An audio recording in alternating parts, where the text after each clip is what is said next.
વાત બગદાણા કેસની કરીએ, જ્યાં બગદાણા કેસમાં જયરાજ આહિરને જામીન મળી ગયા છે। મહત્વનું છે કે જયરાજ આહિર સહિત અન્ય 6 આરોપીઓને પણ જામીન મળ્યા છે। નવનીત બાલધિયા પર હુમલાના કેસમાં જામીન હવે મળી ચૂક્યા છે। મહુવાની કોર્ટે જયરાજ આહિરને જામીન આપી દીધા છે। 14 દિવસ બાદ જયરાજ આહિર હવે જેલથી બહાર આવશે। વધુ માહિતી સાથે સંવાદદાતા અલ્પેશ ડાભી જોડાયા છે। અલ્પેશ, બગદાણા કેસમાં જયરાજ હવે બહાર આવશે, શું બધું માહિતી?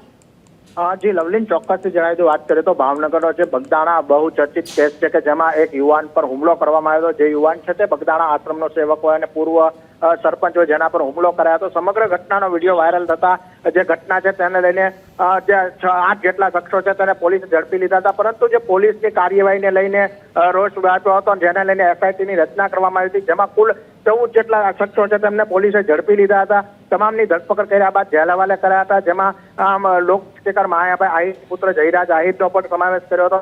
આ વાત કરીએ તો આજે 14 દિવસ બાદ જયરાજ આહિરને મહુવા કોર્ટમાં જામીન અર્થે અરજી મૂકવામાં આવી હતી, જેની સુનાવણી હતી। જે અરજીમાં જયરાજ આહિર સહિત જે 6 લોકો છે તેની જામીન અરજી છે કોર્ટે મંજૂર કરી છે। ત્યારે 8 શખ્સો છે તેમના અગાઉ જામીન કોર્ટ દ્વારા આપી દેવામાં આવ્યા હતા। ત્યારે આજે જે 14 દિવસ બાદ જયરાજ આહિર છે તે ભાવનગર જિલ્લા જેલ ખાતેથી મુક્ત થશે। જોકે આ સમગ્ર ઘટના છે તેને લઈને એસઆઈટી દ્વારા હજુ તપાસ પણ શરૂ રાખવામાં આવી છે। ત્યારે જે જયરાજ આહિરના જે જામીન થયા છે તેને લઈને આજે સમગ્ર ઘટના છે તેને લઈને હવે આગળ કેવા ખુલાસા થાય તે જોવું રહ્યું। બિલકુલ, આભાર સમગ્ર માહિતી સાથે જોડાવા બદલ। તો તેમની સાથે જે અન્ય આરોપીઓ હતા તે પણ હવે જેલથી બહાર આવશે।